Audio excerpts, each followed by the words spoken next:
Présentation d'un petit GBB distribué par Cybergun. Donc on aura l'avantage d'avoir les marquages chez le Smith & Wesson MNP9. Alors, cette bébête, voilà. Donc c'est un GBB, ok, qui va être sympa, une bonne prise en main. Si on passe sur les parties matière, on est sur tout ce qui est grip va être en nylon, tout ce qui est balle à nylon, et une culasse en métal. Voilà, une belle culasse en métal. Donc on retrouve des marquages Smith & Wesson. Ça c'est intéressant pour les personnes qui cherchent vraiment les marquages. Là, Smith & Wesson USA. Un petit rail ici, Picatinny 22 mm pour fixer tout ce qui est lampe tactique, laser. Au niveau du poids, on est sur un poids de 667 grammes, donné constructeur. Au niveau de la taille, ici, on a une culasse qui fait 19 cm. Sur les parties techniques, on retrouve toujours un hop-up réglable. Et au niveau de la puissance, on est sur en 0,20, on est sur du 0,9 joules, 312 fps, ce qui fait une portée environ de 40 mètres. Un petit avantage aussi de ce mode, de cette réplique, c'est qu'on peut le transformer en full auto, tout simplement avec un petit clips qui va être au niveau de la culasse ici. Il suffit juste d'y appuyer pour le mettre en full auto, tout simplement. Donc c'est un petit switch comme ça à pousser ou à tirer, voilà. Et là il se passe automatiquement en full auto. Sinon en culasse mobile aussi, bien sûr, hein, culasse mobile, on va tester.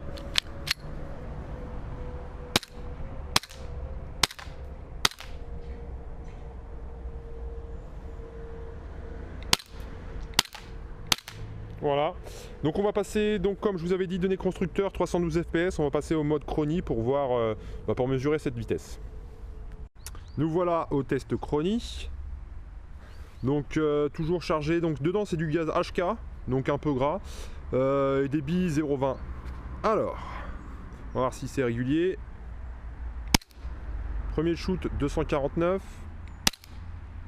278, 259, 241.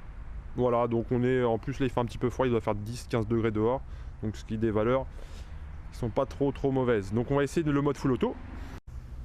Donc voilà, on va retester le mode full auto. Je vais vous montrer un petit peu le mode full auto, comment ça se passe. Donc ici, vous ouvrez bien. Ici là il y a un tout petit clips.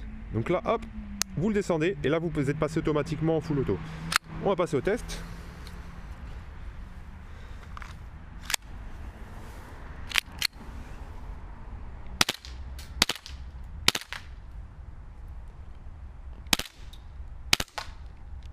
Voilà, le mode full auto. Donc si on doit faire cette petite analyse dessus là, c'est que petit avantage, un mode full auto qui est sympa, les marquages intéressants toujours comme d'habitude, un Smith & Wesson, un chargeur CO2, on a dit, j'ai pas dit la contenance, mais je crois que ça doit être du 23 billes comme la grande majorité des GBB. Non, 16 billes, voilà.